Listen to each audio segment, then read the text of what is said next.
Simon in the house. We're missing our friend Burge. What on earth Hello. happened? It feels a bit strange, just two of us, doesn't it? Do you know what? It feels a bit strange because we're the only two that are usually on time, and now we've been late for the live stream. We're usually pinning it on Burge, the fact that he's fucking. I know. Meet time is usually dead on the hour, so we have half an hour beforehand to kind of talk about things. But how you been keeping, bud? How's your week been? What you been up to? Week has been good. I have done a couple of half-day training sessions with some young people, a sort of postgraduate working for an engineering company on presentation skills. Actually really interesting. One of the things that came out of that, just as an aside, about AI was that we're being quite clear with people, AI is going to be eating up certain aspects of their jobs. Yeah. And therefore the ability to communicate from your own experience and to be able for them to say, what I'm seeing on the ground, what I'm noticing, what's happening out there. I feel, that human connection is going to be really important going forward. So that's all come out in the wash, which was quite interesting. Did you read that article on the timeline?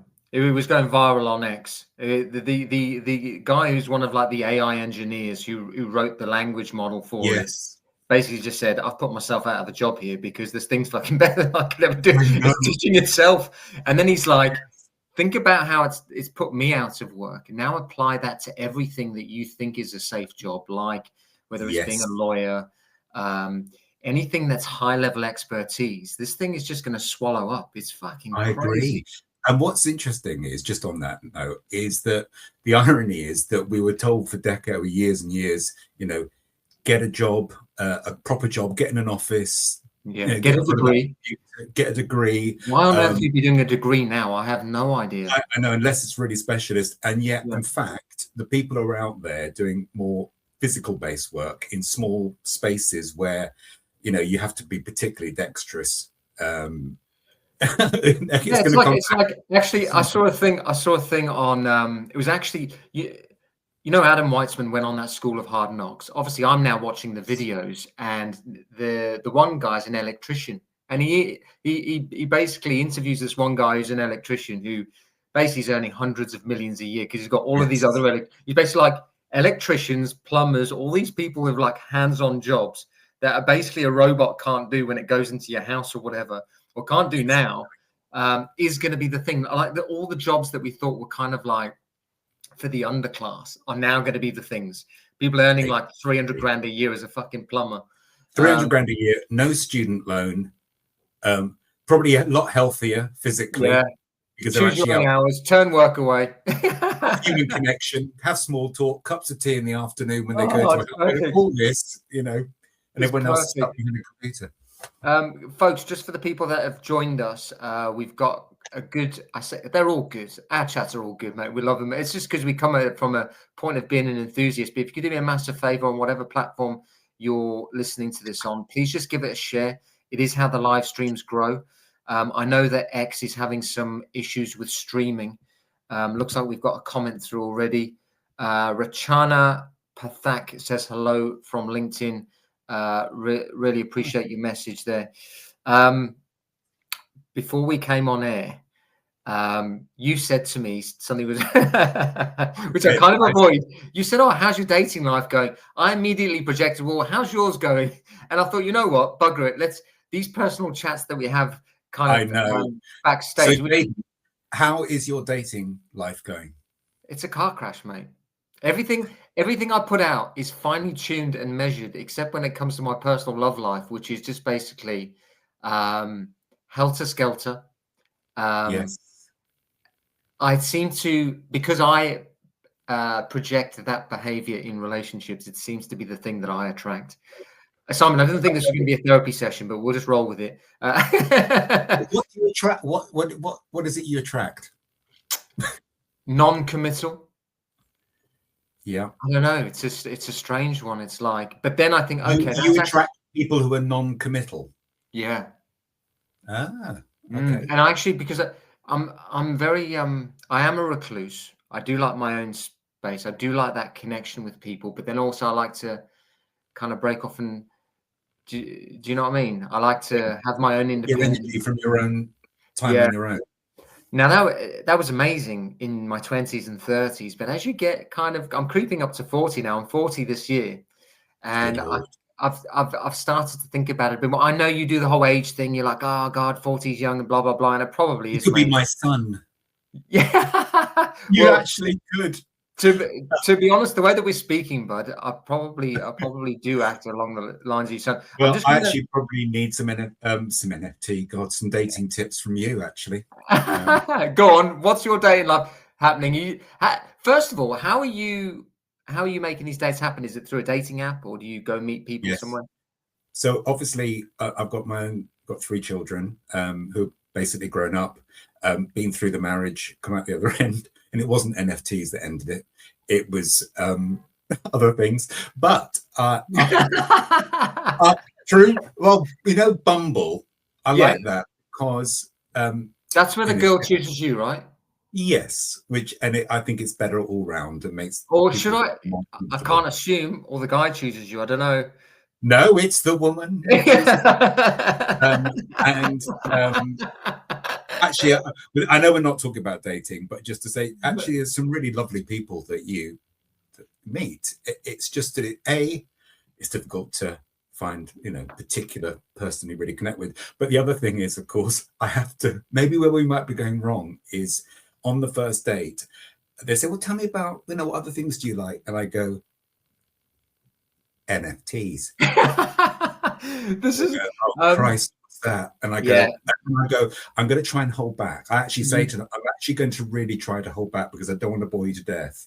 And then about a beat later, I start boring them to death because you can't stop and you're on one. Yeah, And it's just like you're almost, doing an educational piece and it's yeah. I mean, ridiculous.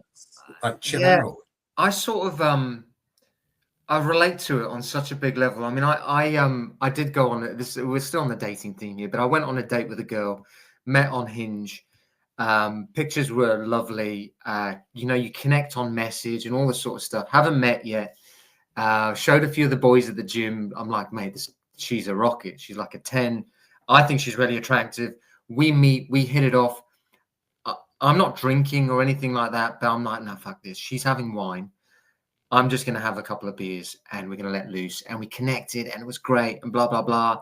And then I walked her back to a car. We had a bit of a kiss in the car park, like a school disco snog in the car park.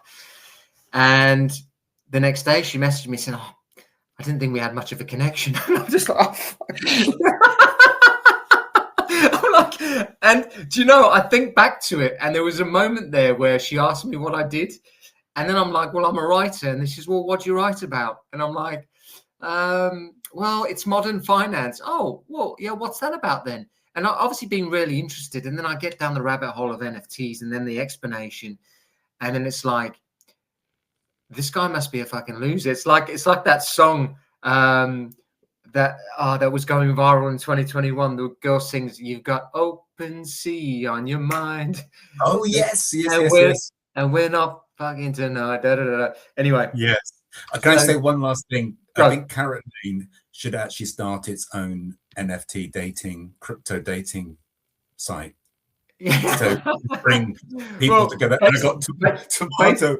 No, not NFTs on the first dates. I know. Yeah. I'm trying really hard not to do it. Actually, I'm actually going to make a pledge, Tomato and Jaden. I am not going to bring it up ever again on a first date. Yeah, I think that's a good idea, mate. I think based on the success of actually the hosts of the Carrot Lane Live, it's probably not a good idea that we do our own dating service because the success of it might just crash harder than a. Could Tomato launch something? Because I know it's very good at marketing, setting things up. I think that's something you should do. Yeah, I'll get that off the screen. Yeah, but it's rule number 1 of dating is just do not mention and don't mention the N word. No, never mention it. Never do that. Never do that ever. Folks, for the 19 of you that are in here, I know that X are having some issues with the streaming. Just do me a massive favor and just share this from wherever you are, whether it's Substack, LinkedIn, TikTok, wherever it is you're viewing this from. I'd really appreciate it. Obviously, there's no Burge today. he's away actually doing a live stream with, I didn't want to mention it this early, but with V Friends. So good luck to Burge.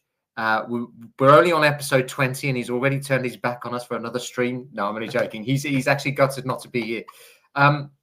Simon, I just want to kick things off. Obviously, we've got a whole bunch of stuff to talk about from obviously the Logan Paul card sale, which is significant. Yes. Some of the stuff that's happening in the ecosystem, some of the Michael Saylor stuff. But I just want to get your general read on what's happening in the market at the moment. Obviously, it feels like Bitcoin's stabilized. There's people just saying it's a bit of a relief rally and that actually we're due to go down further. You got any thoughts on the general market? I know you don't try and think about these things, but just for people watching. I suppose it seems to be moving sideways at the moment, and I so many assumptions you can make, but one of them is, are people literally holding out for a decision on the crypto bill, on the Clarity Act, etc.? I know that people are talking about, well, they have said about the end of March, end of Feb, early March, the next meeting, and I know that Trump is trying to push it through. There seems to be a real will to get this through, and obviously the sticking point is around stable coins.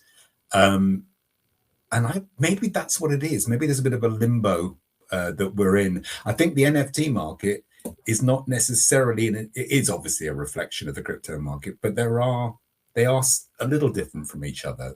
Yeah. I think, and I like about the NFT market is just that things happen and fire off completely separately from what might be happening in the crypto market, which is great, actually.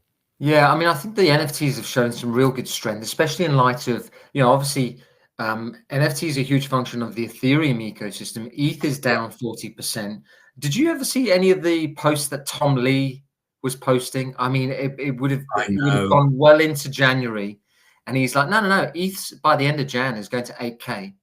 And I've kind of got this theory on some of these TradFi guys actually coming up with these outlandish dopamine fueled buzzwords or price prediction fucking buzzwords.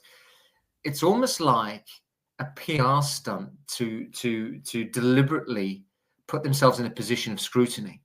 And then it drives attention to whatever they're doing. And actually, and I've seen Cathie Wood do it when I'm just like this. And I've seen Michael Saylor do it on a different level, but he actually comes probably with a bit more backbone of knowledge around it, because he's actually managed to have a technology company survive the last 30 years, which I think is significant in itself. So you think, well, actually he knows what to do and he knows how to manage things.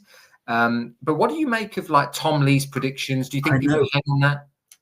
I just gonna, what's fascinating, I think I saw something pop up on my feed about, he says something about 22,000 for Ethereum, just like in the last day. And I don't know what he was referring to. But what I think I'm always amazed about is how people have no shame for calling things like that out. And they do it with such confidence and conviction that I think I can't work out whether I'm just really impressed with their confidence or their mind and what they probably know that I don't know. I can't work it out, because I literally would be saying, if I was Tom Lee, I just going to say, first of all, huge apologies for what I said in December.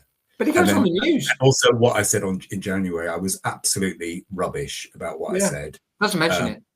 No. And he just goes, no, well, it'll be great. And you think, God, well, maybe that's part of the art of it, because I could never do that. I'd have to raise my hand and say, maybe it's very British. Huge apologies for getting it all wrong. But there is something about, wow. I've actually been thinking of the cultural differences with the Brits and Americans just a little bit.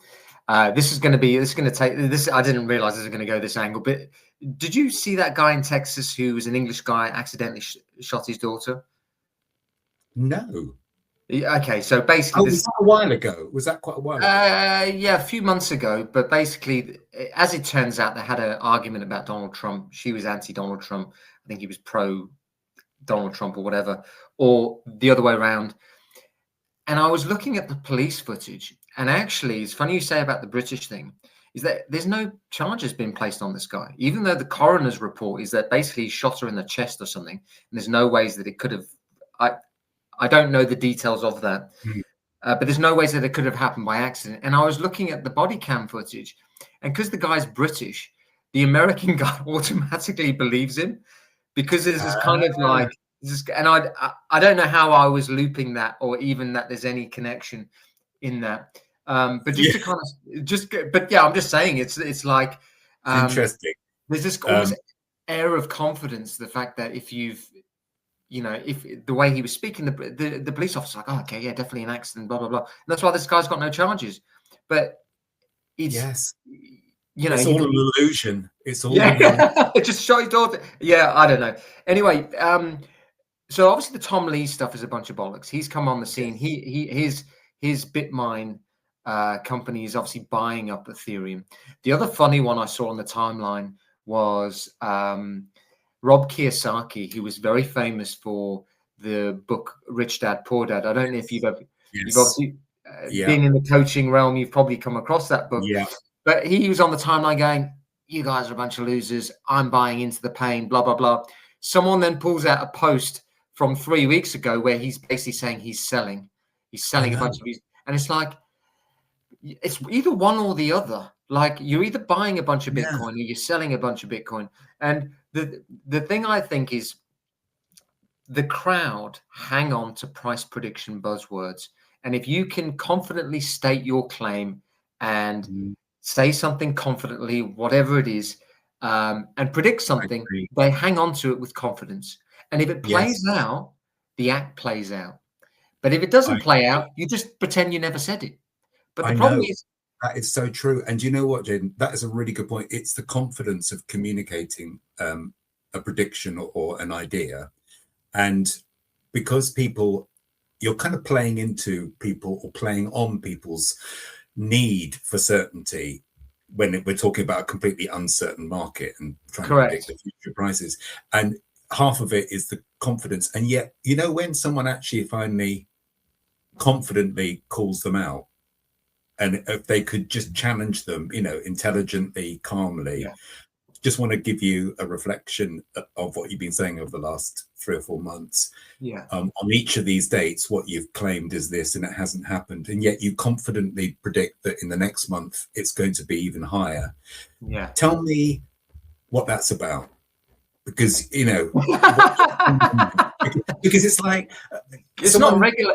It's not regulated, so you can basically listen. All bets are off when Trump gets inaugurated and he launches Trump coin, and then the first lady's like Melania token comes out. So it's kind of like, if that's the standard from the president, then anyone can kind of do this. And I think a lot of the TradFi folks weren't actually speaking like that for risks of insider trading, because you're not going to.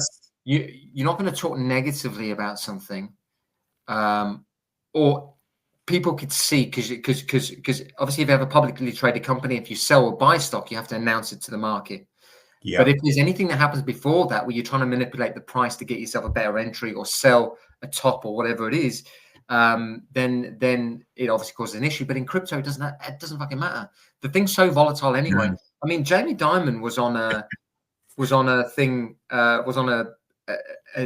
news CNBC or whatever it is, and they're asking him about Bitcoin. What do you think of Bitcoin? He's like, no, it's a pet rock. His firm at the same time were buying up Bitcoin. So it's just like people, these finance guys are smart. These finance guys. The other person I want to come on to is Michael Saylor. Obviously, he's been getting slaughtered on the timeline at the moment. I think in part because the best marketing vehicle for anything in crypto or even in finance is price. If the price goes up, I mean, a few months ago, he was a genius because his stock was trading at a premium to his Bitcoin holdings and he was up X amount. And now the stock is getting crushed because a whole bunch of these leveraged traders who are trying to arbitrage these convertible notes that he's doing have got blown up. So now his stock is trading at a discount to his Bitcoin holdings. And now he's getting slaughtered in the media, just saying this is the dumbest thing ever, blah, blah, blah, blah, blah. And it's obviously just headline reading. Do you make What do you make of it? I know you cited a headline about it. Maybe Yeah, he's confidently, confidently saying, look, we'd have to go, I don't know if this is right, but something like we'd have to go down to a Bitcoin being worth $7,000 or something before we need to start really getting concerned. And again, he does it with such aplomb, such confidence, such conviction and eloquence that you kind of go, okay. The thing is, I'm just wondering, I mean, he's either he's absolutely bullshitting, or he's got a sound case here, and he knows, because there's a lot of planning's been gone in. He's got all these safety nets. He's got all this built in, so that whatever happens, he can really tolerate the downturn. Which one? There must be evidence, though. Has he produced evidence that he can? I think he did. He did, didn't he? Well, I looked into that, because obviously he did the headline about Bitcoin needs to go down to 8,000. I think the previous low was 16,500. So it's 50% lower than the previous low. So I actually worked out what he was trying to say, and it's actually his Bitcoin holdings divided by his debt, which gets you to that 8,000 figure. I see. Interesting. So he has, what he's saying is that he's got a short-term debt liability, I think of like 5.7 billion or whatever it is, but his 715,000 Bitcoin divided by the 8,000, I think gets you somewhere there. Oh, I see. By the debt. So he's basically saying this is his short-term debt liability. Bitcoin will need to drop to that low before he starts selling Bitcoin. But also he sat on 2.5 billion worth of cash. So this is how he's buying. He's dollar cost averaging into Bitcoins. This is how he continually buys it. But he's using that to pay the loans. But then also he's offering interest on these convertible bonds that he's issuing to generate more capital. And in his mind, he's saying this is a fortress. And you've got to kind of believe him, because he's been around the technology space for 30 years now. It's the longest lasting technology company. You think his company was actually responsible for the dot-com bubble bursting. It comes back to his company, because he had accounting errors which overinflated his stock's value. And as soon as they resubmitted the new figures, the entire stock crashed, bringing the whole market down. And you can read the whole articles on it. I think he nearly went to jail. God, really? I think they're trying to sue him, blah, blah, blah. So this guy's a wartime general. He kind of knows what he's doing. But the thing that people miss is that none of his borrowing and none of the debt that he's getting out is collateralized against the Bitcoin. So us, normal people who borrow things, maybe against a house or a car or an asset, we're like, okay, if I don't pay it, the asset's going to get taken away. That's the mental framework that we have. But that's not what he's doing. He's basically, because the stock at one point was trading at a premium, he's borrowing against that premium. So and he's raising money through the stock to buy more Bitcoin. So it's kind of like feeding the Ponzi. And now he's just actually selling stock. And no one really knows where the risk, well, the risk lies in the stock. So if you're a stock holder, you're getting fucking crushed at the moment. So it's just right. Do you think this is going to go up in price? But other thing is, he obviously is moving and shaking in very high circles, and including in the US government. I mean, he's met with all the top advisors in the crypto world for the US government. So he seems confident, possibly based on what he's hearing and what he's privy to as well. But that may be another factor. He's scraping the barrel for hope that he doesn't completely crash the Bitcoin market. But I think, I think it's going to be fine. It's just going to be interesting to see where it goes over the next 6 months. Yeah, I think you're right. And I back him. I back him because he's just been around the block, and he basically doesn't actually need to do anything. I think he's sat on a lot of cash. The bet now is, do we think Bitcoin's going to go up? And actually, if it comes down and he's got this cash to buy it, he's probably propping up the price. So Mental. David, thanks for sharing the live stream. Mikey DLS always shares the live stream. I've just given you a follow back, my friend. Just wherever you're listening to this, please just give it a share. It is how the live streams grow. Really exciting conversation with myself and Simon. Burge is not here today. Unfortunately, he's on a live stream with V Friends, which is pretty cool for him, I guess. But yeah, really. You're not going to hand the technology over to me. No. This is the thing. I'm trying to, you might have heard me stutter there because basically I've got the share screen. I'm trying to stop the video playing in the background. I'm like, fuck, shit. And then I'm going to talk to you. And then I'm like, and then I've got to shout out to David for sharing the stream and blah, blah, blah, blah. And actually I called, last time I did this, I called you David and David Simon. I was like, oh, yes. Thanks for sharing that, Simon. No worries, David. Anyway, car crash stuff. But one of the things, just moving swiftly on from, I guess, the general market stuff, which is what's Tomato said here? Simon Bites. Simon Bites. Burgess Bangers. Burgess Bangers. Yeah, no Burgess Bangers, but there's actually Simon's Niche Nuggets. We just thought Bites and Bangers were just too sexually connected, and we didn't want there to be any rumors going around, Tomato. So I hope you can understand that we Grace. Mine is completely innocent. It's just niche nuggets. Oh God, I love that. One of the things that's been blowing up the timeline, Simon, is this sale of the Pikachu Illustrator card. I think it's quite topical because obviously we're big onto NFTs. We talk about NFTs a lot, and to me, it feels like a bit of a preview of what's happening in collectability and how the psychology of investing is changing. Because actually people are seeing that these collectibles are actual investments because they hold some type of nostalgia in the same way, I guess, fine art would. You know, like you and I, or certainly me and Burge, or whatever that kind of age category is that we collected Pokemon cards as kids.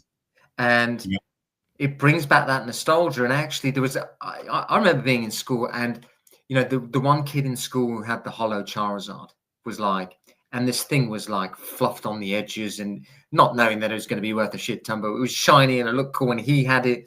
Yes. And there was this aspirational thing, like you wanted to collect these cards. But now I guess people are in their earning years and it's bringing back the nostalgia because they're having kids who are collecting the Pokemon cards. And now there's money coming into these assets. Yeah.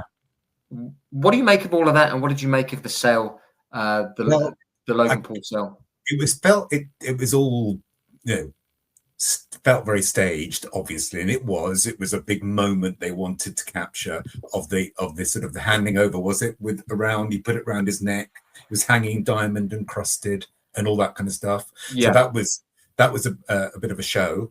And of course, the controversy was around the fact that he fractionalized it, didn't he? Back in, was it in 22 or whenever it was, 23? Yeah. And is that correct? And then he's gone and sold it, and people are saying, well, you know what, you left them in the lurch with a depreciating asset. They're not going to benefit from the sale, and it feels cynical, etc., etc. And I don't know what that might reflect or whether it will cast a shadow over anything. But I certainly believe that we're seeing an absolute surge in physical collectibles, but with the extra layer of them being directly connected to, you know, a smart contract and on the blockchain. Yeah. And I think that makes complete sense. We said before, didn't we? If instead of like pushing just NFTs onto people and pushing Web3 onto people, allow people to discover through some really practical use cases. Because it kind of makes sense, doesn't it? If you've got a physical that you really, really value highly, the extra layer of having it attached to a contract that's provably yours and that you have a digital version is exciting and practical. It's just makes sense. And that's a nice bridge to then people just saying, well, actually, do you know what? Now I can see, now it's that way around. I can see why it makes complete sense to own something that was digitally created right from the get-go that also has a contract and is provable and can be more than just what it is. That's the other thing. We've said before, the beauty of an NFT or anything that has that kind of contract is it becomes more than it actually started out as. It becomes a way of getting into events. It's social signaling. It can get you rewards, airdrops. It can activate things. It can get you into the meta. But I mean, it can start doing more and more and more. And I think that's just a really interesting way for people to discover NFTs again this time round. I think that's such a good point, but it's kind of like the bridge, and it's very clever. And Tay's just reposted the stream. Thank you, Tay. Really appreciate it. Does it every time. I appreciate everyone who shares the stream. It's interesting. I did a video on the Logan Paul card sale, and I do the NFT videos. And actually, when you won't see it because on TikTok and on Instagram, when I share those posts on there, they go viral, but actually people look at them as rage bait.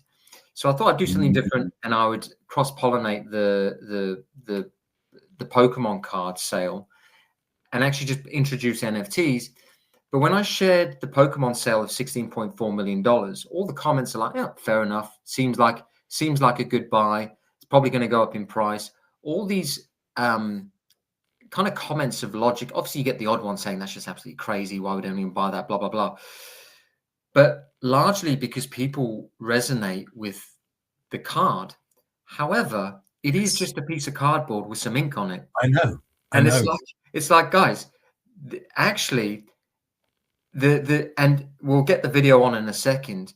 I think his name's Bobby Scaramucci, who's the son of the famous Scaramucci. Yes. Yeah. But the argument that people have with NFTs is you can't feel and touch it, and it's not worth anything. It's just magic. It's just, oh, I can copy and paste that, or I can right click save it. Look, I took a screenshot. Now I own it. Blah blah blah. But it's crazy because it's the same with the Mona Lisa. That was just some oil paint on a canvas, and I think the total cost is like $25 or something. But it's not so much the cost of the physical stuff. It's the meaning and what it represents. And it's the same with these. It's the same with these NFTs. It's the meaning of what it represents. And because you now have a technology that can prove provenance, it can prove the first of something, it can prove the first iteration of something, an artist's first work. And I was getting deeper into this, and I was looking at the data, and actually, there's some data out there to show that the way that we're adopting technology is that digital assets are going to overtake physical collectibles by 2032. So it's going to have more than 50% of the market share. So this is happening. Whether you want to over philosophize the technology and go, oh, well, it doesn't, a lot of the argument from people who kind of know a little bit about NFTs is they go, oh, it doesn't, the IPFS or the image file, the blockchain only points to the image file. They say these kind of mid-curvy things, and it's not actually on the blockchain and blah. But it's just like, yeah. But yet you're prepared to hold the coins, which actually don't fucking show anything, just a number on the screen. Exactly. I agree. I almost feel like 2021, and we all jumped in on NFTs and went mad. It feels to me like we were so early into this whole concept of a non-fungible token and ownership, and it feeling as precious as a physical, but with even greater dexterity and flexibility to be able to do different things. Yeah, people got it. Some people got it, but the vast majority of people didn't, and maybe haven't even yet. And it feels like we were so early that now we're 5 years on. Can't believe it's 5 years on, by the way. It's crazy. And it's just crazy. And things are maturing. I think people are getting educated, particularly if they can walk across that bridge of physical collectibles tied to a digital version and ownership. And then they discover all the other things they could do with it. I think that's a far more natural way of getting people into this space. It's a more mature way. And it's a bit like we said before, Other Side and their collaboration with Amazon Games, and people be able to buy, the assets just as they are for the sake of what they are, and then realizing, do you mean I can now use that in the other side, the metaverse? And it's just a far more natural, obvious play. It's just too much for a lot of people to take on, to make that leap. But when you know it and you get it, my gosh, it's difficult to come out of it, isn't it? Yeah, well, this is what I keep saying, but it's like once you buy your first NFT, it's like this is why, especially on LinkedIn, I started a new community for people who've never bought an NFT before, to take them through that process of adding the wallet, just buying your first risk-adjusted one, getting the feeling of it, because I think that chemical dopamine hit you get from collecting something and it showing in your wallet is so exciting, and it's just like it does bring out the kid in you, and all of us have some collector or social signaling thing in us. And also, I think if people got into some of the better NFT or better risk-adjusted NFT projects as their first one, you're less inclined to sell your first one. It's like a load of people in 2021 got into the Yetis really early on, and I don't know if you got into that project, but it basically went to zero. No. But there's a bit of culture around that, because for a lot of people, it was their first project that they got into. And I think if someone gets into a good project and has a good experience with NFTs, and it is their first one, and they're inclined to keep hold of it, and they're not having that as like a day trader mindset, it then has the opportunity to kind of appreciate on the back end. I'm just going to go to Tomato's message there, fractionalizing the Declaration of Independence back in 2021. Yeah, I think this Bobby Scaramucci guy is looking at buying that, and also some fossils, some T-Rex fossils or something, which is going to be interesting. I'm going to get the video up in a second, guys, so we'll watch it. It's really interesting what he says. Tay, either of you guys going to the other side event today? Simon, I know you were.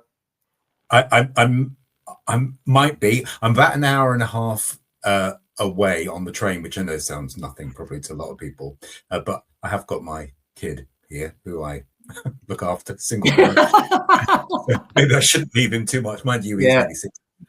But also because I'm going to the event, the Burgess event next week. Next week, yeah. But I kind of don't want to miss out the other side. Yeah.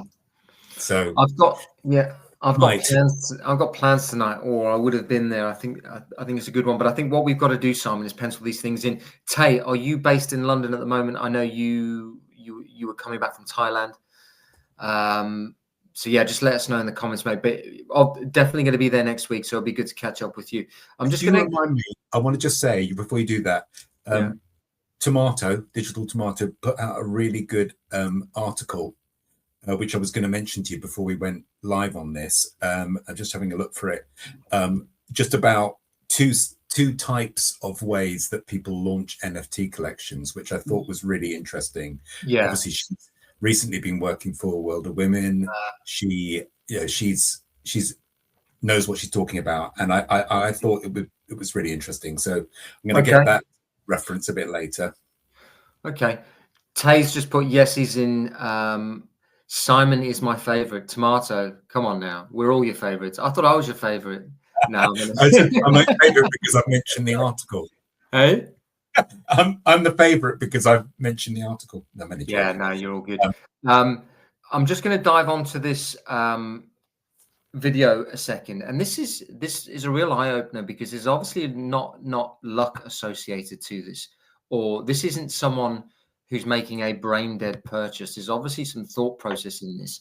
Can you see my screen there, Simon? Yes, I can. This is obviously the guy who bought the Logan Paul Pokemon card for $16.4 million. He says that he thinks it's worth $100 million. And obviously he cites debasement of currency and the reason to own collectibles and gold, which I think is basically the entire thesis of why we're in NFTs. Yes, aside from enjoyment. Every possible angle, and I concluded this is a 1-1. Wow. So if it truly is a 1-1, it sits against all the other icons like the Mickey Mantle, PSA 10, of which there's 3, the Wagner 8. Indeed. If those cards sold today, I mean, you know better than anyone. I think they're 50 to 70 million personally. Wow. Wow, you did your diligence. So I think this card's $100 million card. It just depends on how long you want to wait. But I got to tell you, man, I mean, we're printing the money like crazy. Yep. And the currency is being fundamentally debased. Yep. And these store of value assets, like collectibles, Yep. like gold. Yep. I mean, dude, Interesting. Yeah, it is interesting. I mean, like, clearly this is not a brain dead purchase. This is someone who is very financially astute. There probably is a personal thing here that he just likes collecting and he enjoys it, because if you have that sort of money and you are worried about currency debasement and basically the inflation of currency, but just buy Bitcoin. Everyone knows that that's the safety. I know. I was going to say that. Yeah, just fucking buy Bitcoin if that's your thesis. But really, I think actually looking at the whole, not saying it's an attention thing or whatever, but when he was putting the Pokemon card around his neck and he was like shaking like this and like breathing heavily or whatever, he obviously loves collectibles. And I think he mentions it in another video about he collected these things as a kid. So clearly there's a personal thing here. And obviously you've got to do stuff you enjoy, because let's be honest, Bitcoin's fucking boring. Because it is just number go up over a long-term time horizon, and that's boring. Yes. But actually the alt assets are much more interesting. It's just my view. Absolutely. A couple of things on that. I was thinking, we're talking about dating and not getting any dates because we're talking about NFTs. Yeah. Just imagine this guy going out on a date and he's wearing that. Yeah. He goes, hi. And Yeah. they go, I think really, look how much money you've got. You're a real loser. No, I think his 400 million bank account is probably make up for any. That really does help. But the other thing was, being really, I mean, I thought it's really interesting. And it shows you that, I mean, he's obviously incredibly wealthy, but it shows you how these things capture people's imagination. But the thing I was really impressed by was Logan Paul going, yeah, and it's summarizing. And I was thinking, I wonder what you're really thinking. I bet you're thinking, great, I just made 6 or 7 8 million. But I'm going to play the game of, I can see how important it is to you, and I absolutely get it. And the art of insincerity, insincerity. It's funny how you've seen that straight away, because that's exactly what I saw. It's like the thing is, no hiding place for video when someone does that. And some of the comments, I read some of the comments under that post where people are going, Logan Paul's basically shafted him. He's saying, what a dumbass or whatever. Yes. But Tay said something there. Where's he pulling his numbers from? Sounded like he was throwing numbers around. I think he was throwing numbers around, but I think he's comparing it to the Mickey Mantle, which I think was the previous highest selling card. I want to say it was $12 million. So this one kind of dwarfs that, or that dwarfs this, which is, it's gone for 16 million, but actually more and more people are collecting these things. And if there's only one of them in the world, it's going to be really interesting to see where it goes, because it's one of the largest grossing IPs. We all collected it as kids. But it'd be interesting to see how he financializes the asset, whether he fractionalizes it in the same way Logan Paul tried to. Just circling back to that comment you made about that. What's happened there now? What's happened with that? Did he pay them back or something? Or he did. Yeah, I think he gets. Look, I mean, he had a lot of scrutiny, which made him want to do it. I think initially he raised about 270 grand, and he gave away 5% of the card, and then he offered to buy back the fractionalized shares, and he had it open for a year. I think he paid the platform to pay the people back, and then the platform went bump. Then he paid extra to basically buy the platform so he could pay these people back. So got you. Okay. While he's not, I mean, he's not a grifter.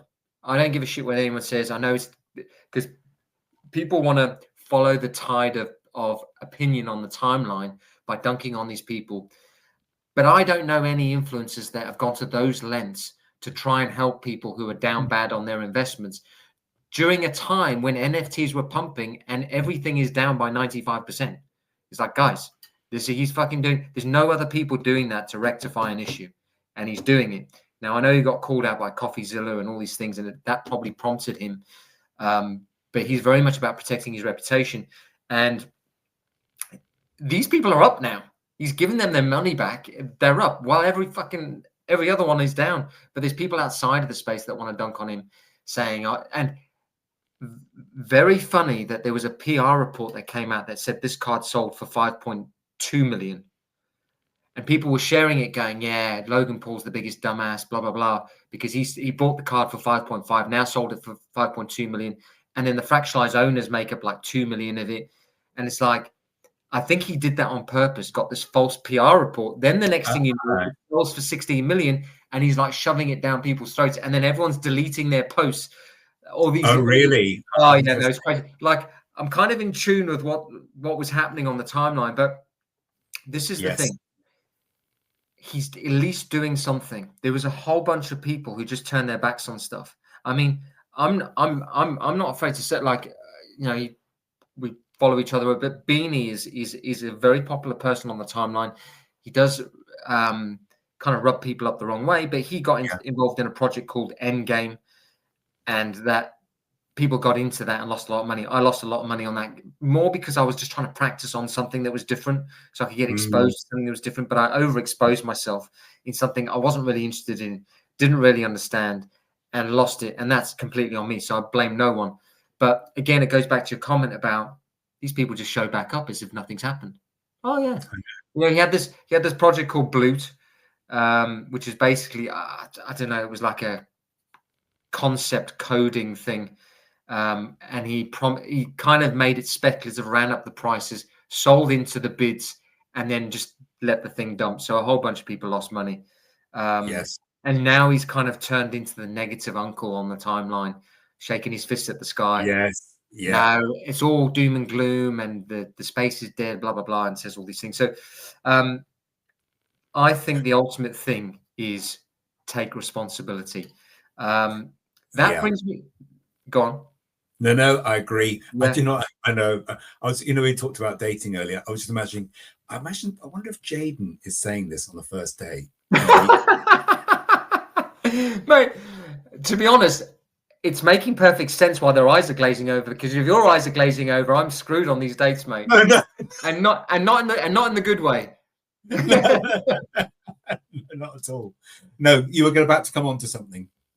No, I was going to say that kind of transfers nicely into some of the stuff that's happening on the timeline. There's been a few new mints that have popped up. I will give you props for hopping on Del Mondo's really early. I think when it was at the free mint stage. I don't know if you got in on the free mint. Not the free mint, out 4 days later, 3 or 4 days later. You have these, you have, and I don't know whether it's a bit of life experience and having been in business before and understanding the kind of dynamics of this, and you see these things quite early, but also because you're in touch with what's happening on the timeline, you can see some of these people talking about it and it picking up momentum. I always say to people, your competitive advantage in crypto is just being on X. Just be on X. And you've got a competitive advantage because the people who aren't on there get all the secondary information. So just be on X. Be on X first, and you can put your notifications on, obviously for Carrot Lane, for Simon and myself and Burge, but also for some of the commentators on the time, because they'll speak about things. And if you're in touch with it every day, your spidey sense is like, as soon as you said it, and I looked at it, I went, oh, this is different. This is going to stand out. You're saying that, actually. I remember because I know Burge was saying he couldn't quite see it at first. And then you said, well, I've actually looked again. And actually, it is pretty cool. Yeah. And you sort of did get that flicker yourself. But that's something you can't explain it. It's just like, oh, okay, because I've been in NFTs, been loads of different projects, and you would have known that, okay, this looks different, this Del Mondo's project. Obviously, without knowing too much about the team or whatever, I was like, okay, this is good. And I actually think, and I look at it from the collector's point of view, we went through a phase in 2021 where there was a lot of low effort stuff. People were just trying to do these, turn these projects around within a couple of months, and largely pump and dumps, and just minted out $2 million. Didn't do anything with the project. Said, "Oh, it's just art." Promised a bit of a roadmap on a PDF or like a I know whatever the presentation thing on the website, and it looked good. and then people were buying into these things, but there was a lot of day trader mindset. I actually think NFT collectors have matured, and now they're like, oh, let me look for some signals in value. And the value is, right, what's the story? Is there any adversity that this project's gone through? And where are the signals of effort? Absolutely. And if a project comes out and says, well, we've been working on this for 4 years, and then the art hits, and then it's backed up by the detail in the art, and it stands out on the timeline because it's yellow and everyone's got black backgrounds, it's like, oh shit, this is just an attention game. And actually people are going to want to signal this thing because it's, I know this sounds as simple as this, and it is, it's fucking yellow and people use black backgrounds on X. It's just like, now this thing stands out like a light bulb. And I don't know if the team thought about that. Yes, yeah. And you know what, you're right. I think I put something on X about 5 days ago saying, because we often talk about this within the Carrot Lane community, and you quite rightly sort of say, you know, we have to be careful about diversifying and jumping on new things. And there is all that PTSD from 2021 that is still right there. And therefore my argument to myself is always, do not jump into any new NFT collections. You're already in some pretty good ones and not so good ones. And you know, it's got to be a really, really special case. It's got to be something that really stands out. And every now and then, rarely, but every now and then, I think an NFT collection comes along that is is so refreshing and is actually quite pivotal for the market. Maybe I'm, you know, maybe over embellishing this, but so for me, there was the intrigue of this backstory and how they were created. We talked earlier offline, and I said what I really like is the phrase proof of work. For NFTs. We talk about it for Bitcoin. We talk about it for some assets where where there is no doubt there's proof of work, and proof of work with the confidence to not put it out there until they are absolutely certain they've nailed it, and then when you've actually crafted what you've crafted over a long period of time, then you take a fairly agonizing length of time to photograph them in the right light, in the right way with each asset. And so you see all that proof of work. When you are a collection with a vision for sustainability and recycling, and doing something important, and you walk the walk, you don't just say you're doing it, you prove you're doing it. That, in terms of credibility, that sends a signal. And some people who are collecting, I think, have absolutely tuned into that. And other people are kind of maybe just feeling it. They don't necessarily need to analyze it. It's irrefutable what's happened. This is an important collection because what it's mirroring is people in an AI-driven digital environment and different digital world. People are really valuing authenticity and truth and proof of work. And it does that. And then, of course, as you know, Jaden, because I've shared it with you and a few people in the community, I was fortunate enough to sort of do a bit of exploration and find out a few more things, which I won't say here because I realized I was pushing it too much.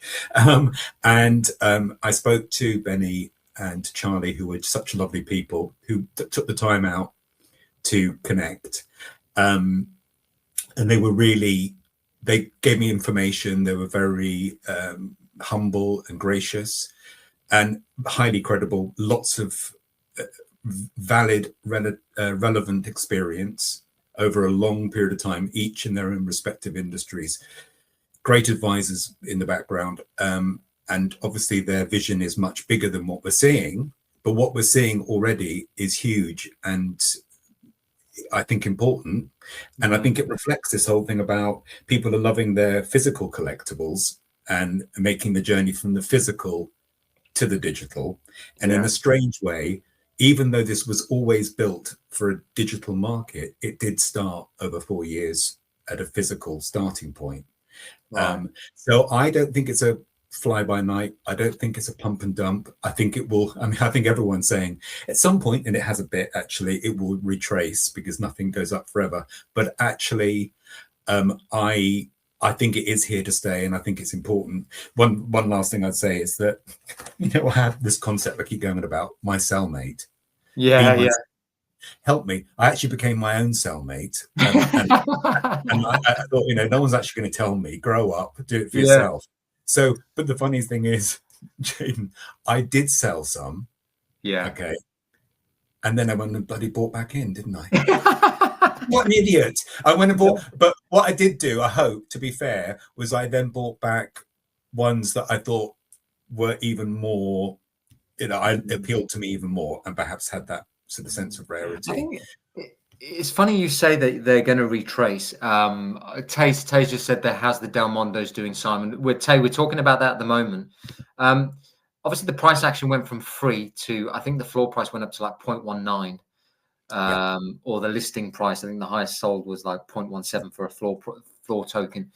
It's interesting that people, their price anchoring changes over time. That's what people were paying for gas in 2021. So people were paying gas. You're right. So this price anchoring thing of like, oh, that's in the market's inflated and blah, blah, blah. Legitimately, this project can go to 5 Ethereum. Now, that is not financial advice. I'm not, but I'm just saying, absolutely not. I'm not saying not financial advice, but I'm just saying that people aren't understanding that when someone has Ethereum, the nominal figure of ETH being low creates this casino chip mindset of you buying these things. So you detach from the fiat value. So you're not going, this is $500 or this is $300. You're going, this is 0.09. Absolutely. This is 0.09. Oh, that's cheap. And then actually, now that some of the Bored Ape Yacht Club and CryptoPunks and these guys are getting into these projects, then you do the comparison game. And even, I know Bored Ape Yacht Club is at like 150 Ethereum, but even at 6 ETH, comparatively going, I've got one here that's 6 ETH and I've got one here that's 0.015. The comparison is value. Oh, there's value here. It's not, oh shit, I'm paying $500 or $300 for a digital JPEG. It's that comparison game. I know a lot of people, including myself, came unstuck in 2021 because it was like, I had VFriends. VFriends went up to a 23 Ethereum floor. But when it went up to 23 Ethereum, Bored Ape Yacht Club was up at about 100. So my mental framework was, I think these comparatively are on the same level. Now, obviously, people will disagree and have a hissy fit and blah, blah, blah. But I think they are. You may disagree with me, Simon. That's fine. I know Bored Ape Yacht Club actually probably have more of a mind share because anyone I speak to about NFTs, they go, oh, the apes. And I'm like, oh, shit. Okay. So it actually is synonymous with the space. And now that I'm sharing content on LinkedIn around this, the only thing that goes viral is the apes. Is it? Yeah, they're the most recognizable. Yeah. If I share a VFriend, it doesn't get anything. But if I share an ape, it's like, oh, people resonate with it as an NFT. They go, oh, that's an NFT. And then they dunk on me in the comments saying NFTs are a bunch of bullshit. Everyone's down, blah, blah, blah. Meanwhile, people minted them for $250 and 75% of them haven't sold since mint day. So it's like, so the vast majority of people are up. Well, actually, can I say, Jane, you are a fairly big holder of the VFriend Series 1, is that right? I am, yeah. Yeah. So, hey. You think I'm trying to protect my own bags? No. What I'm thinking is I should give you a Del Mondo. I actually am. I said to you before we went live, because I know you haven't, for lots of very good reasons, not dived into the Del Mondos, but I am going to send you one. You're a good man. And like I said, I'll let you know how to do that. Not one. But they won't be. But you know what actually is interesting on this is that because I have got a lot of the Del Mundos. Yeah.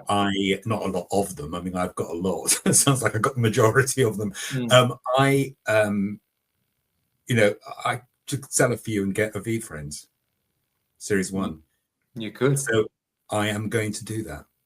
Very good.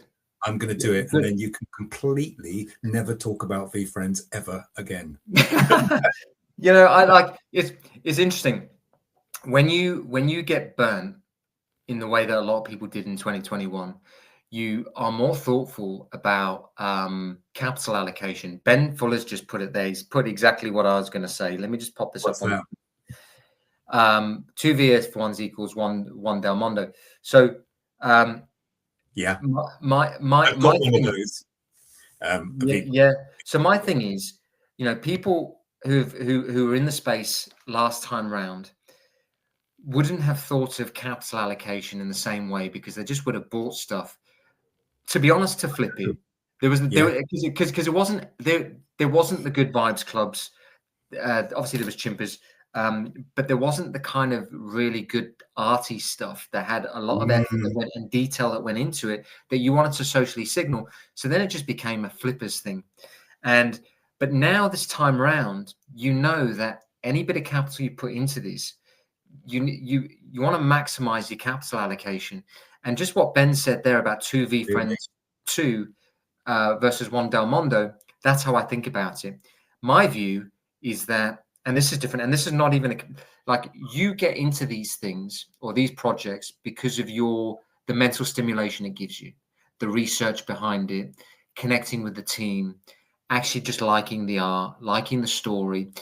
And that is the best place to be mentally, because you become a consumer of the product, and it allows it to appreciate over time, and you feel a part of it, and it connects you with the community. And that is what NFTs are about. But when you've been burnt in the way kind of I had, you try and approach it from a different angle. You want to maximize your capital allocation. I totally get that. Yeah. And also you see the opportunity, because you know that there's going to be 10 times the demand we had last time. So then it becomes, I know you're looking up at the sky as if I'm saying bullshit, but no, I'm considering this. I've noticed myself when I vaguely, occasionally looked back at the live stream, which I don't like doing. I go, Christ, you look like a lunatic. Yeah. You keep looking up like you're kind of looking for something. But anyway, I like it. Actually, it reminds me of my old school principal when I was in trouble. He'd look over the top of his glasses. I'd be like, oh shit. I can't believe you're saying I'd be like, this. are you talking absolute bullshit? But no, it's true. Like if you just look at a log trend of the crypto market cap, it goes up by a factor of 10 each time. So we started the cycle 1 trillion, it's expected to go to like between 10 and 15 trillion. If you just use the same logic in NFTs, obviously I believe NFTs go much higher, because you've got a whole bunch of people last cycle who didn't sell. And it's actually the behavior. It's the behavior of not selling versus the small percentage of these collections that are trading at the floor. So people respond to the floor price, because this is how NFTs are marketed. Anytime someone says an NFT project, they go, oh, what's the floor price? But that's not the signal of the value of the project. It's like, hold on, I know it's a good high level overview, but you're like, it's like, what's the other one? I try to get Betty on from Deadfellas. Oh yeah. The floor price is 0.09 or something. That's an iconic project that's done over $100 million in trading volume. They have a whole bunch of people who haven't fucking sold. That is going to be a very good project to look at. I need to interview her first before people go run off and fucking start buying this stuff. I need to interview her first and get her on the show and really pick her brain as to what the vision of it all is. But it's the holder behavior. Then you go, you sprinkle in a bit of Salt Bay financial conditions, lower rates, rolling of the debt, inflation down, money pumping around the system. They're going to find their way into these assets. Then it becomes, what are the best risk-adjusted ones? Now, this is where my Del Mondo thesis and my V-Friends thesis is. V-Friends has got 4 years of runway. So I'm like, I can see something. Because in 2021, you couldn't see anything. And I think what a lot of people are going to do is they're going to not necessarily make that, I won't call it a mistake, but they're going to run that same playbook, and it's going to lower their odds of success. Because you're really pleased you didn't get into Del Mundo's. No, I'm coping hard. I'm coping. What I was going to say, actually, on that note, which is because one of the things that I noted here was that though the broader NFT market cap actually fell to pre-2021 levels recently, because it's oversupply and just declining sales. Actually, just written down here, the activity does persist on concentrated chains like Ethereum, etc., Solana, Bitcoin, but also in those collections which are demonstrating true utility and use. And I think that's what's happening, is that things are jostling around, and then things are coming, the what is it? It's coming to the surface. The cream always rises, and there's something about that's when, for me, founders come in, and I look at the collections and I look at the founders and I see what they're doing and how, we trust people. I know everyone knows this, but we trust people based on some fundamental things which you can't shift, which is, do we feel this person or these people are truly credible and know what they're doing? Yeah. Do they follow through on what they say they're going to do? Are they reliable? And are they able to speak to me? Are they able to make a human connection? And, that kind of immediate warmth, because that's what I got when I was talking to Benny and Charlie at the Del Mundo's. And then what tends to happen is, when you look at that equation of those three elements, what dilutes it, it's divided by self-interest. So if you're credible, you're reliable, and you have ability to connect at a human level, but it's clearly for your own self-interest, all that goes out the window. I mean, you're bound to have a bit of self-interest, aren't you? Because, you've got to be, you're running a business, you want to make money, you want to do something. But if it becomes the force, then everything else feels manipulated. So I tend to be drawn, obviously the art hits you and the story hits you, but very quickly I want to get a sense of what the people behind it are doing, their track record, because you can't, I said last week, I think no one knows what's going to happen anyway. So to give yourself as much as you can, some sort of comfort, just get to understand what the founders are about, what their vision is, and how they show up, because people do buy people. And so what I would say for a last thing on this with Del Mundo's, for me, is that I think you should have a very strict, have a thesis around, I'm not going to dilute, I'm going to stick with 4-year runway. You should always do that 90% of the time, 95% of the time. And at the same time, don't ignore what's right in front of you. And it's a bit like people jumping into strategy tokens. That is itself a diversification. That seems okay because it's not an NFT collection. It's something else. So that becomes justifiable dilution of your focus, but actually it is just another thing you're investing in. And so I suppose for me, keeping an open mind, and even if it means scaling out of things which just don't appeal to you anymore, to keep your collection numbers, tight, it might mean selling some things to pivot. So I think generally, definitely keep to a very narrow, strong discipline. Always keep an eye open, keep your mind open. This is the thing I love about you, mate, is you have an open mind to everything, whereas my PTSD part of my brain just sees something that promises IP or something that resembles that, and I'm like, no.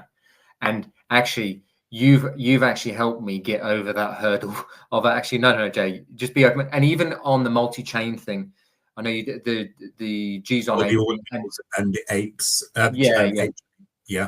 So and actually just being more open. And the other thing about this is obviously I'm no longer just Jaden, the collector and investor, and trying to make money out of it. I'm talking about it, so actually I've got to fucking understand how all these other chains. And also, you are. We talked about this before. This is your business, and Carrot Lane is brilliant. And the people who I think are, I'm not just saying this, but the people that you draw to Carrot Lane in our private discussions is incredibly valuable. Remember, I think a year ago I didn't even know about you, and then I started reading. What got me connected to what you were doing was reading your articles, and I thought, yeah, this person's kind of making a lot of sense here, and and I feel a connection. And then you join the community, and then things go from where they go without with no expectations. And I think that you need to be with like-minded people in this community, in this small bubble we're in. And also, I like the fact that people check each other a little bit. You know, that's why I keep going on about this. Please, someone develop an app called My Cellmate. You just sign up for it. You get a notification. The NFTs, because I'm not going to sell them myself. So you better help me sell them. So I like all that discussion. And I think you can help each other. One last thing I'd say about this is I went through 2021. I have PTSD, so I'm not quite sure. We all respond differently, don't we? Yeah, I don't know. I think your pockets are deeper than mine, Simon.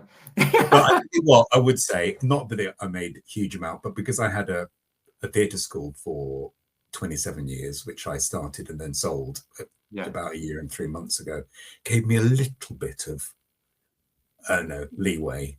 But what I was going to say to you is that you managed to, this is your business, this is your world, which I think is really brave, because a lot of people like me still have our other areas. This is what you're doing. And so you're bound to have that mindset, which is why I will send you a Del Mundo's. I love you, mate. And if you do that, I'll change it as my profile picture. Hey, I'll change it as my profile picture, and we'll put it on there. I do appreciate that. We're going to just kind of segue nicely into the strategy tokens. We had a conversation offline about the attention flows don't quite seem to be on that ecosystem at the moment. Price going up is the best marketing tool, and price going down is the worst marketing tool. I feel like CryptoPunks have held really strong. That might just be because the dollar value is down, so the ETH value is stabilized. And I'm just reading Amit's comment on there. I'm going to put this up here quickly. Amit, Jaden is the best. So wonderful being a part of this community. Amit, really appreciate you, my man. I think for those of you who don't know, Amit is the guy on an absolute tear, buying up the VFriends Spectacular 1-of-1s. I think he's probably one of the largest holders of that spec. So Amit, really appreciate your comment, my man. Means a lot. So the strategy tokens are, it's kind of an interesting one, because they're obviously reliant on the NFTs going up, but NFTs seem to have stabilized because there's this repricing that happens in dollars. So if ETH is down, they're kind of the NFT prices stabilize a little bit, and a whole bunch of people who are in cash think, okay, let's buy some CryptoPunks. And it seems like the $50,000 mark is the threshold that people are buying these CryptoPunks at. As soon as it gets there, people buy a whole bunch, and they were like, I think in one day there were like 22 sales or something. So that's going to be interesting.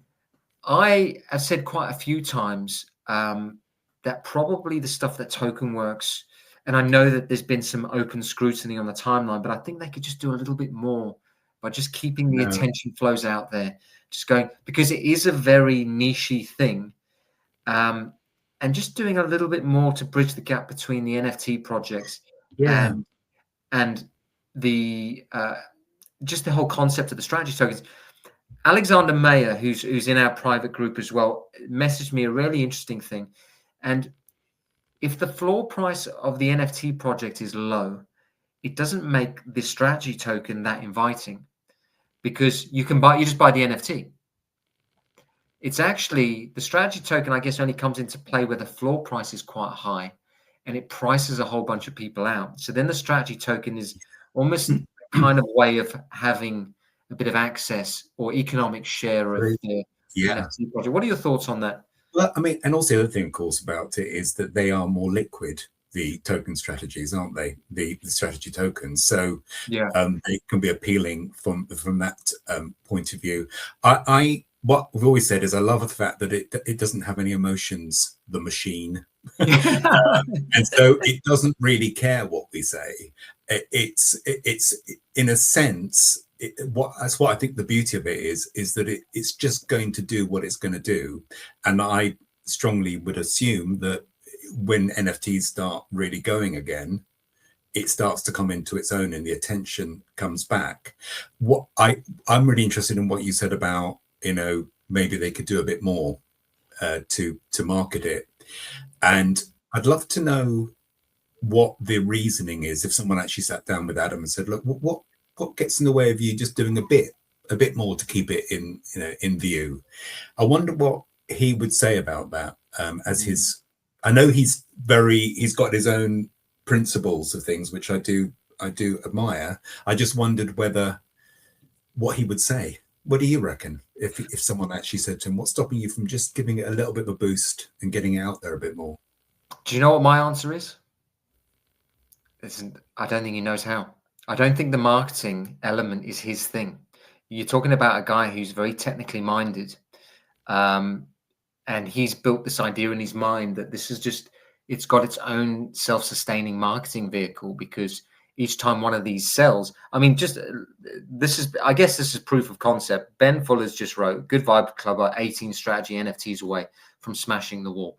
That is its own marketing event in itself, because people are going to watch and see that the wall that he's talking about is on the initial launch day. I think Good Vibes Club got about 600 of these in a protocol, and there were around the same pricing bunched up together. So they were relisted in this protocol. Now he's saying there's 18 away before they smash through the wall. And then they're going to chew up through not the protocol tokens, but actual people's tokens that they've listed. And this could go exponentially higher. So this is a marketing event in itself. And I think, Adam, while he's created this brilliant thing that we are now talking about, I think the marketing thing could have been a bit more intentional. Somewhat ironically, when he was at Marfa, they sponsored the event because they had the token works on the side of the building. So I don't necessarily think it's true that he's not spent a penny on marketing, unless they gave that to him for free, which I just don't think they would have done. But I think there is a client relationship role, which is, can you get someone who's a name in the space, who knows this stuff inside out, who can connect with the projects? I'm not saying us truly, but we can help. Adam, we can help you, mate. If you need help, let us know. But I think it being just left to the community to kind of talk about and speculate on the price, and him saying he's going to go off and do other things and leave his golden goose to lay the eggs or whatever the fuck it is, I don't think it necessarily works in that way, because the business is just not that easy. Although it is this mechanism is very highly reliant on an NFT bull run. But it is. I was going to say as well, though, what is for sure in people's control is the individual collections who've got their own tokens, and we know that Chimpa's Good Vibes Club do a brilliant job of really taking ownership, and they've really committed to this, and therefore they are very good at the marketing. There's an incentive for everyone within the community and the founders to keep driving it. So in fact, for some of the individual tokens, that can actually be happening and is happening. It's for the bigger ecosystem, isn't it? That it would be nice to get a little bit more momentum out there. Yeah. A few weeks ago was over 600. That's crazy. Yeah, I mean, the Good Vibes. So Ben, it's funny. Ben's a buddy of mine. We got into VFriends together in 2021. This is the beauty of NFTs, is that we had a meetup an hour down the road from me in Shropshire, which was pretty cool. It was a VFriends meetup. I sit down with him. He says, "Oh, I've got into this project called Good Vibe." This is just after the launch, and I think it went up to about half an Ethereum. Good Vibes Club launched in the bear of the bear of the bear, and I just had this major allergic reaction to buying anything in NFTs. But they launched. It took them about 12 hours to mint out. Then obviously they did the reveal of the art, and people just blew up. This art is insane. You zoom in on it, it's got all these details, and then the effort thing that we were speaking about earlier. They did it over 3.5 years. They could have launched in the bull market, got an easily $3, $5, $10 million. But they put the effort in. And then you start learning more about the project. And you're like, oh, hold on, this is backed by an actual really good company here. And they've got some, I mean, one of their clients is Microsoft. The other one's Facebook. I mean, this is a top animation firm. They're like, they know their shit. It goes back to what we were saying earlier about founders. Yeah. And about people behind the collections. Yeah, 100%. So, which, can I just say one thing as well with this, which makes me, I've been wanting to, and I don't know why I feel bad, because I'm always going on about how brilliant Good Vibes Club is, but I haven't got one. No, nor have I. I really need to put my money where my mouth is, and no, well, but this is the thing. I want to do it. I know I don't need to do it, but actually, I think the Good Vibes Club the community has been hugely supportive of the Del Mundos sort of initiative. And I think that's another great sign. And one thing we've said before is the really great part of how NFTs are right now is communities and founders are much more supportive of each other. I don't see a lot of undermining going on. Obviously, there's always going to be some, but I don't see that happening on the timeline. There's lots of other stuff happening on the timeline, but I don't see this whole thing about, people putting others down.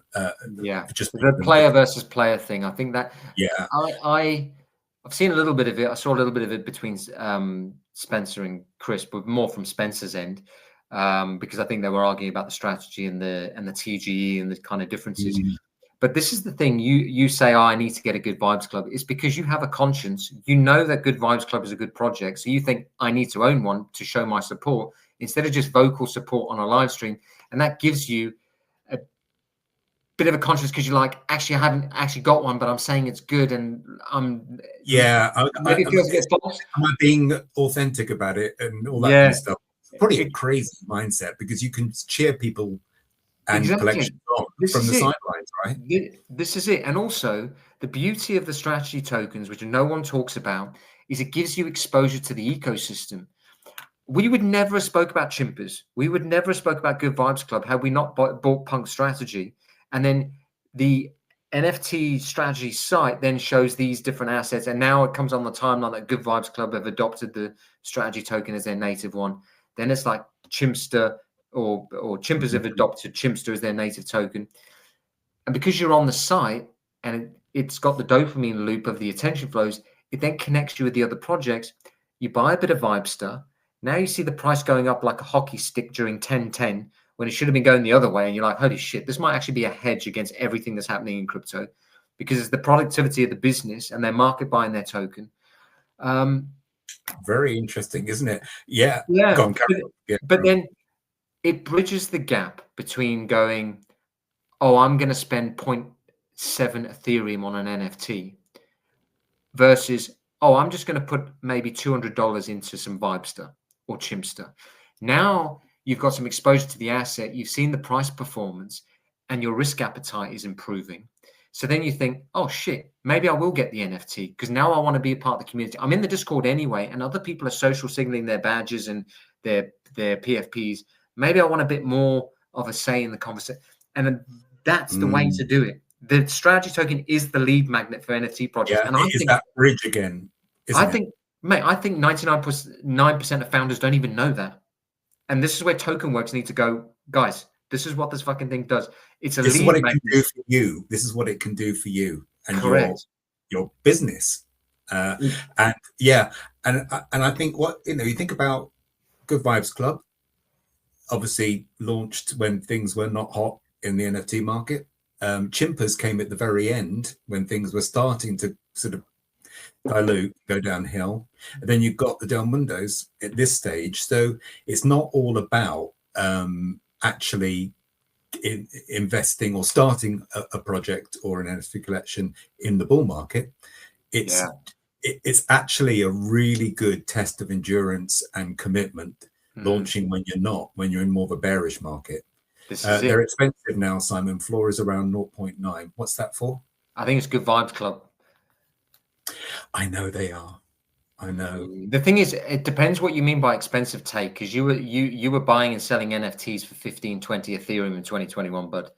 So along with everyone else, I think his spec, that crane that he's got on at one point, was worth about 40 Ethereum. Wow. when ETH was at all-time highs.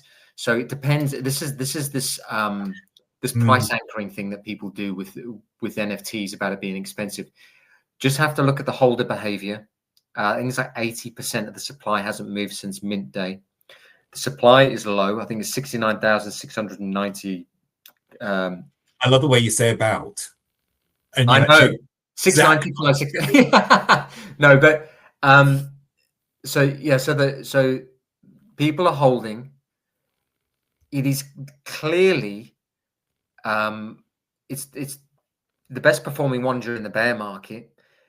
The business lines up, the founders line up, absolutely, and it's got the strategy token, which is a perpetual call option on the floor for something buying, basically chewing up the floor each time. So it's like I just think it fucking goes to 10 ETH. Now I don't. Okay, I'm buying one then. That's it. You've done it. Not financial advice, but I'm just saying. Well, you've just given me. I'm taking it as financial advice, and if I will blame you. I'll blame 10. Yeah. But is that your remortgage application on the side there, Simon? You're going to put your mother's and your grandmother's inheritance in there? You know, I sold my mother-in-law the other day. And you know, I got 0.67 ETH. Which I was disappointed by, but it was something. Got quite a few down windows. But yeah, I they are definitely. Yeah, Ben follows. Just put here. Also, most people don't realize a Good Vibes Club has a 0.5 million rewards pool. So they got 500k in a rewards pool, which I kind of knew about for holders that hasn't been distributed yet, and includes a CryptoPunk. That is fucking insane. That is Ben. Thank you for that. You're just making me do it. You're making me do it. Yeah, but this is why, and Tay brings up a brilliant thing because Tay's looking at it from a financial thing. So he's Tomatoes put on here. Sell Burge's kidney. His fault. He rugged today. Exactly. Absolutely, I think out of the 134 people that are in here, this has been much more fun without Birch. No, I'm only joking. Actually, it's just like the conversation's been kind of flowing. So I feel like this is a good bit of bonding time, Simon, where we get to catch up and just talk about. Yes, well, hearing about your dating life, I can really relate. We should go for a double date. We should, and then double bore who we're with. We could do it. But at least we would actually talk to each other. Yeah, I know. They'd be like, oh, yeah, actually, you two. There is actually this thing. There is actually this thing on Tinder where you can team up with a friend and you can. I saw that. Yes. Yeah, I don't know. This is obviously. But the trouble is, because there's quite a significant age gap between us, it may not. I'm about to say mum and daughter. You're thinking exactly what I was thinking. I'm not even going to go there. You're going to get us cancelled, Simon. Do you know what? As soon as you were about to say it, I was like, shit, I know what he's thinking. I know. Don't. I'm not going there. Never again. But yeah, I think what's a double date not going to Tomatoes put between double date not going to make it. No, I feel that what's great about this space at the moment with NFTs is, we said earlier, things are organizing themselves. The cream is rising to the top. There are those that we always say there's no certainty, but you can really, it's a great time to work out what's best for you and what's happening out there. I mean, one of the things I was going to say was, I had a few little things on my niche nuggets, but we don't need to go there. But we haven't done niche nuggets. No, I know. Do you want to do it quickly? I'll do it really quickly. No. So, just for the new viewers that are watching this, we decided to do a Burge Bangers. Obviously, Burge isn't here for our 20th episode. He ditched us for a VFriends live stream. But we now got a segment called Simon's Niche Nuggets, or just Niche Nuggets. I think we were going to call it something else, but it was overly sexualized. But anyway, but Simon, and I'll just give you a bit of background of this. Simon he on these streams, because he's so dialed into things, he comes up with these niche nuggets, and me and Birch just look at each other, eyes glazed over, like, holy shit, we should know about this, and we don't, because it's in the space. Simon picks up on it, and that's why he's doing the niche nuggets. Simon, off you go. Thank you. Forgive me for reading a few bits and pieces, but I did write these out. No problem. So thought it was interesting. Michael Figge put out an article yesterday. Right. And he said that what's happening is they're using OpenClaw agents within the other side, I think, as coders. That's what the coder, they're wearing coders, and they basically are going around 24/7, and they're able to record what's happening, engage with users. They have a presence within the other side. And what he said, they roam 24/7 via vision-based navigation, track social encounters to build relationships, stranger to bonded, generate narrative journals to a public dashboard, and create emergent fund-like mapping bot networks. And what I then was just thinking about was then what next for them? And of course, the future utility for people who are holders of maybe coders or a mace, for example, a Bored Ape Yacht Club might be they actually evolve from static NFTs into living assets, which have this passive earning kind of ability, because they can go out as social companions and start greeting people on your behalf, but also start farming and all the things about all those utilities within other sides. So I think that's really, really interesting. And right from the word go, and I know particularly Figge has always been deeply interested and very knowledgeable about AI from the very early days. Yeah. So that's going to be a significant part of the other side. And what I would say is, because AI and crypto seem to be a marriage made in heaven, because the only way these agents are going to really work is using blockchain rails. It's the only source of proof, especially in I mean, I'm watching videos now, they're getting so realistic. Absolutely. I mean, it's ridiculous. Did you see the AI video where it features Donald Trump at the end? It basically starts with a woman in the office, and then a helicopter crashes outside. No. She jumps out the window, she gets into a cyber truck, she drives, and all of these people are like, these rocks are hitting the cyber truck, and she's driving through, and then she has a flashback of her child in a building and it's crazy. And then the caption is like, "This was all created with AI." And it's just like, it looks like it's really scary. It looks like I agree. But what I think is, in terms of them wanting to compete with gaming companies, that they have a great advantage here, because the other side is built on the rails that AI is going to be the most effective use case for. And so they're already, I think AI and crypto and the rails that are used are going to be a massive game changer in the world of digital assets and crypto. I think people might not be always considering as much. The other thing is not really a niche nugget, but it is worth putting out there. And that is, of course, the OpenSea live event on March 30th. Where you get the usual and quite understandable cynicism from people saying, so is it going to do anything about seed token, or is it actually going to happen? And which is completely understandable. I think it might. I think they are going to say something, because they said they would do that with the end of Q1 2026, and that was back in 2025 that they would. Now, it may not, but there's something there, which I think a lot of the NFT community might be interested in. I'm sure most have heard about it. I don't know what your thoughts are on this seed token.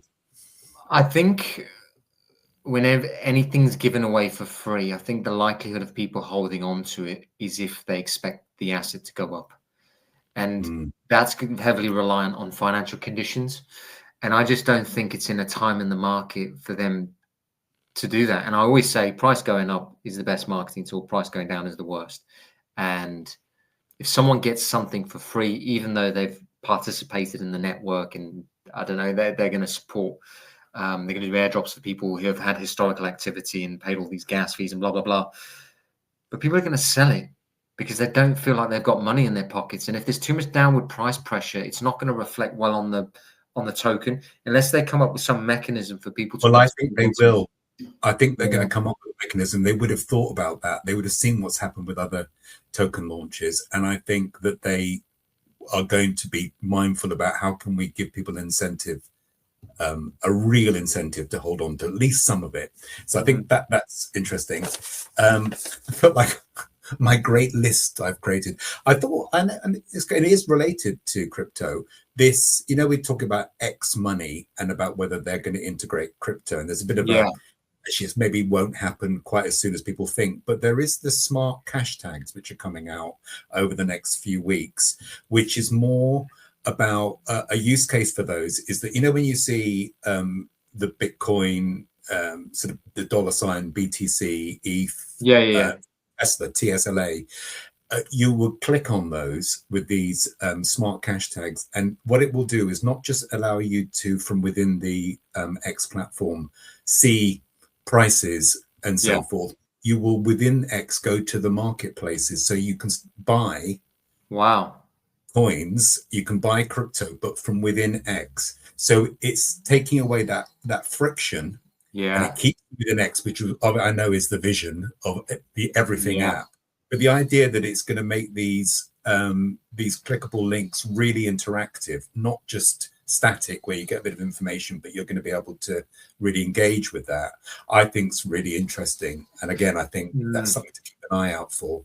The other thing, just as I think a nod to Coldy, because the artist who we had on and had a deep dive conversation, what a lovely guy he was. And obviously he's an important figure because he's one of the OG artists within the NFT community, and it inspired me to hold for the mint, which came out yesterday, and that went quick on the public side of it.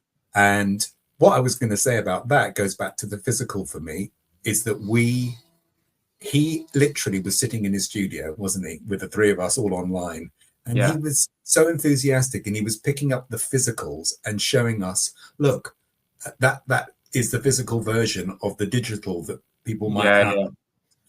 And I think that's why I thought I'm going to mint this, because I've made a connection to the artist. I've seen the physical versions. I see what his vision is for his art and for this space. And I'm interested in being part of that. And so I did do it, and I'm really pleased, and I won't be selling because I never sell anything. It's impossible to sell NFTs. This is why you've just got to own some coins, because if the price goes up, hopefully your coins go up and you can sell it to buy some bread and milk. I know. One day I will sell something. So that was a few ideas, a few thoughts. No, I love that. We're coming to the end now, guys. Firstly, just Simon, I've loved this conversation, but I could these chats could go on forever and a day. There's 140 people that are joining us, which I really appreciate. Tomato, appreciate your comments. Same with Ben, Amit, Tay. Appreciate you guys joining. David, Mikey, and Rachana. Appreciate it. We're back every Wednesday from 8:30 Eastern Standard Time. Bird will be back next week. What we're trying to do is also squeeze in some interviews with some of the top founders in the space and artists. If you're an artist that's listening to this and you want to jump on the show, just drop me a DM, because we'd love to interview you. The other thing is you would have heard some dialogue around there being like a private group and blah blah blah. There is a private group of us from Carrot Lane who are sourcing the best projects, talking about things, talking about trade ideas. If that's something that you're interested in being a part of, just drop me a message, and we can get the ball rolling with that. Tomato, great episode without Burge. We can maybe we just do this as a regular thing, Simon. It's like don't tell. Burge. There's a thing on the There's the thing of Burge not being here. I miss Burge not being here, because he usually we say stuff and he comes at it from a different angle, which I like, and it creates quite a good know. I was going to say just one nod to Tomato, because I did mention it earlier. Maybe we could talk about it another time, because it would unlock a whole other discussion. But I would really recommend people go to her X account and look at her article, because she's heavily into marketing.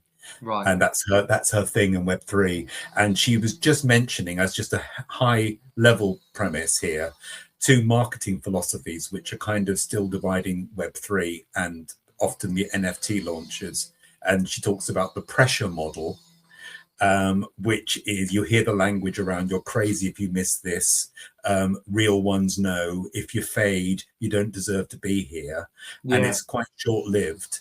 And then she does that in contrast to a craft-driven launch, operates from a completely different premise. Rather than leveraging urgency, it leans into process and patience. And she quotes Del Mundo's is a recent example of that. It's much more solid, much more credible.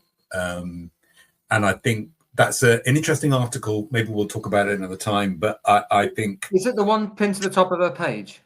It probably is. Yeah. Okay. Worth having a look at that. All right. I'll have a look at it. Yeah, thanks for that, Simon. Really appreciate it. Right, to the folks that have listened in, really appreciate you guys. Obviously back every Wednesday at 8:30 Eastern Standard Time for a couple of hours. We just talk about NFTs, crypto. It's been a good one. The general market. If you want to get the live recording, do me a favor, go to carrotlane.com. You just put your email address in and I will send you the recording later on today. Really appreciate you guys joining. Simon, thank you very much. Been an absolute pleasure. I'll see you on the double date. Yeah. See you later, my friend. Bye-bye. See you. Bye.